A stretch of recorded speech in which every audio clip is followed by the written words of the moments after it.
As you begin your education about chiropractic care, I would like to discuss the 3 levels of chiropractic. First, let's consider Level 1 chiropractic. People come to chiropractors for many different reasons, but Level 1 is the most common. A person has a symptom, be it pain, spasm, numbness, tingling, weakness, or the like. A chiropractor is trained to find the cause of that symptom, as well as work with the symptom itself. Most times we find that there has been a misalignment of one or more vertebrae of the spine, and that this misalignment is in turn causing nerve pressure. This is called a subluxation. We then remove the subluxation by the application of what we call an adjustment. An adjustment is the moving of the misaligned vertebra back into place, with the goal of removing nerve pressure and alleviating accompanying symptoms. This result can happen immediately, but most often requires a series of adjustments called a case plan.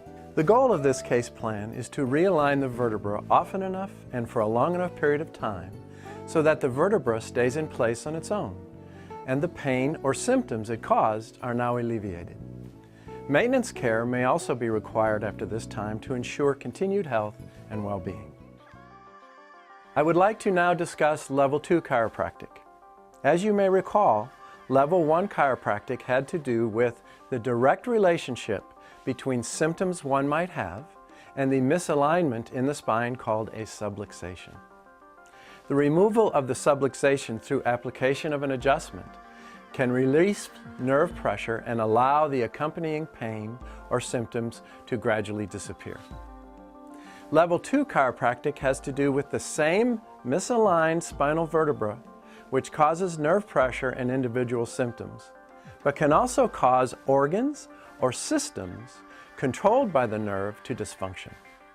For example, it is possible for a subluxation of the spinal nerve that controls the heart to affect the heart function in a negative way, as well as cause symptoms at the spinal segment and surrounding tissue.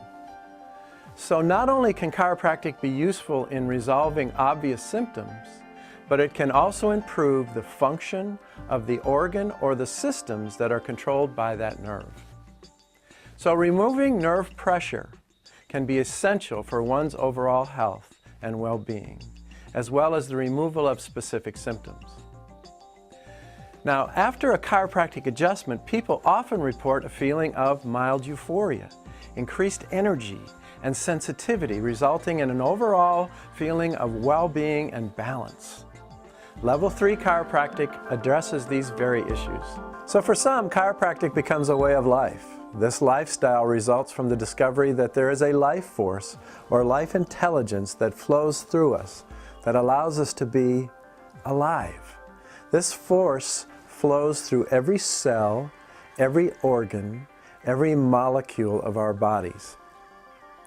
Full functioning health is the result of this life energy flowing through us without interference, without blockage. Problems or disease arise, however, when that life force is blocked or interfered with. These blockages can be physical, emotional, psychological, or spiritual, or a combination of them. For those of us who have discovered this truth, it is very important that on a regular basis, all blockages of life force are removed through chiropractic adjustments. This does not mean that there is never a place for medication or other medical intervention, but we first look to remove life force interference and then see what else there is to consider. There is an intelligence that runs the body, and in many cases, if we fully allow that intelligence to flow without restriction, the body can heal itself. Whether you are a patient here at the clinic or an individual who is curious about chiropractic and what we can do for you, I encourage you to call and speak with me personally and share your thoughts. I look forward to building a long-term relationship of health and well-being with you and your family to a healthier, happier you.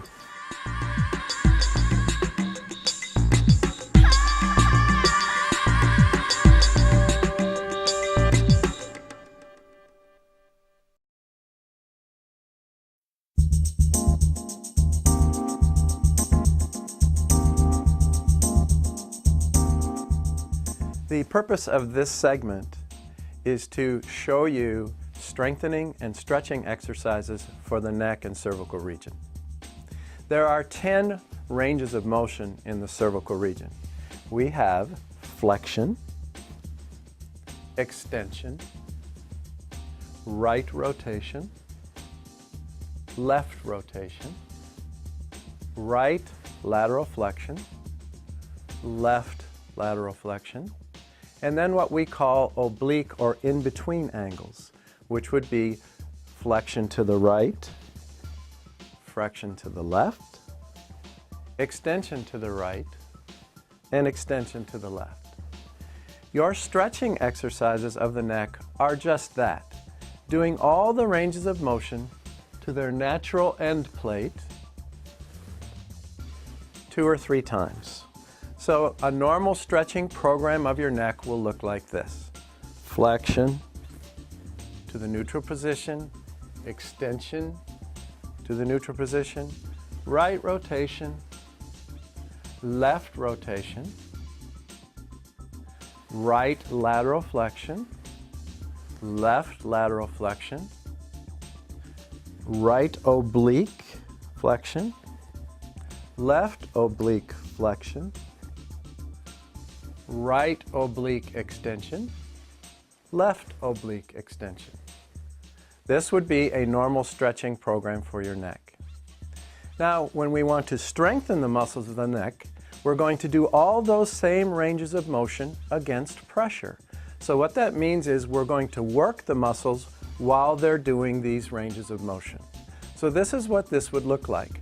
We always start in the neutral position with our nose straight ahead. We place our hand for right rotation here. Now we are going to turn against gentle pressure against our hand into our hand.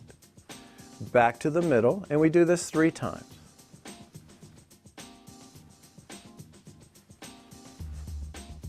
So I'm placing gentle pressure against my neck as I turn my head. Now, at first it's very important that you remember not to put too much pressure, as the muscles of the neck tend to be very weak. So now we're going to show you how to do all the ranges of motion against pressure. First of all, when I do flexion, I'm going to put my hand here and flex against pressure 3 times. When I'm going to do extension, I start in the neutral position and do extension 3 times against pressure of my hand. For right rotation, my hand is on my right cheek, and I merely turn into that hand against pressure 3 times. For left rotation, left hand on the left cheek, turn into the hand 3 times. For right lateral flexion, my hand is on my right head, and I merely flex into my hand 3 times against pressure. For left lateral flexion, again, I flex into my hand 3 times against pressure. So far I have done right and left rotation, flexion and extension. All that's left are the in-between angles now. So now I'm going to put my hand for right flexion oblique, 1, 2, 3. For left oblique, 1, 2, 3. For right oblique extension, 1, 2, 3. And left, 1, 2, 3. Now we have gone through all the ranges of motion and started to strengthen those muscles.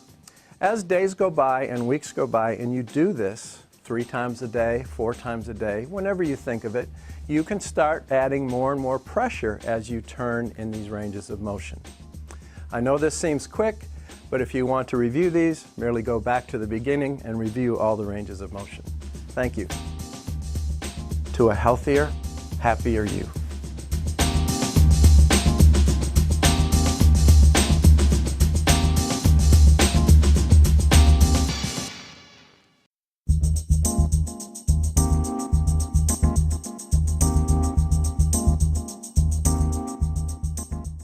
Hi, Welcome to another part of our series of caring for the human body.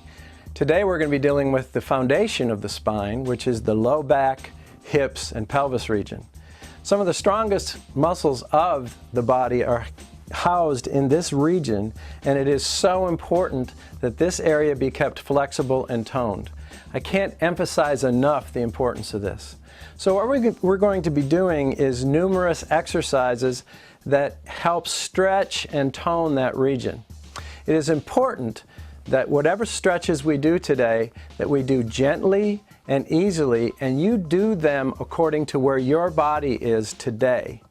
All right, our most basic exercise for the low back is a very simple one. This exercise can be done in the morning before you even get out of bed. In fact, I suggest it. And that is to bring one knee up and just hold the knee. It's a very simple exercise. Then do the other. Great. If that feels very comfortable, then you grab both knees and you bring them up. And again, we'll notice there's no bouncing or no pushing. Wherever you feel stress, you stop and hold. The last part of this exercise then, if you feel comfortable, is you can bring your head up just like that. So again, we're just holding. We're not pushing, we're not pounding, okay? Back down. And let's do that one more time. Great. Now, the second exercise that goes off of this is then we just take our knees and we just slowly put them to the side while we turn our head to the opposite side that our knees are going. And we just hold. Then we take our knees and we go the other way, turning our head the opposite way that our legs are, and we hold. Now we want to do this 3 or 4 times each way. Very nice and slow and holding. Very nice and slow and holding. Now, if you're starting to feel real comfortable with this and you want to stretch out your arms the opposite way to create just a little more turn, that's fine. So these two are the most basic exercises. All right, the third exercise we're going to do for our pelvis is let's choose our right leg and put our right leg straight out like this. We're going to take the other leg and kind of place the foot in or around the knee. Now you may find when you do this that you have a lot of tightness here. If you have to start with your foot lower than the knee, that's all right. Wherever you feel like you can bring your foot up, that's where we start this exercise. The second part of it is then we start walking down the leg with our head down until we feel resistance. You may feel resistance here or in the buttocks or in the back. Important thing is whenever you feel resistance, you stop and hold. Now what happens to muscles when they are held in a stretched position is that they tend to get longer. And then if you'll just hold these muscles for a little period of time, they will get longer and longer. Now you may find that the second time you do this stretch, you can get a lot further than you did the first time. Or if you do this stretch in the evening, you'll get a lot further than you did in the morning. Also, when you start this stretch in the morning, you may find that just putting your head down and putting your leg out creates a lot of strain. And if it does, hold your knee up a little bit. The important thing is we just start stretching this pelvis. Okay? Then we bring the knee down. Now, then we go to the other side. This leg goes straight. This foot comes up into the knee area. Again, you can go lower if you'd like. And then we start walking down the leg towards the toe with our head down until we feel resistance, and we hold. No bouncing, no pushing, very gently. Again, these muscles will get longer as we hold them. And then we go back and forth 2 or 3 times with both legs. The last part of this exercise is then we bring our feet in together and we just hold it. with just allowing our knees to fall, and you'll feel a lot of stretching here and here. Again, if you're feeling very tight, you may only be able to get your legs here.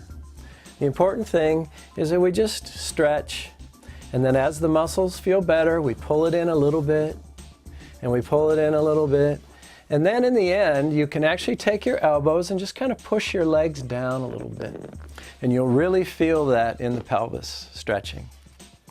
In the past 30 years of practice, I can't tell you how many people have made vast amounts of improvement in just doing these simple little stretches for the low back and pelvis.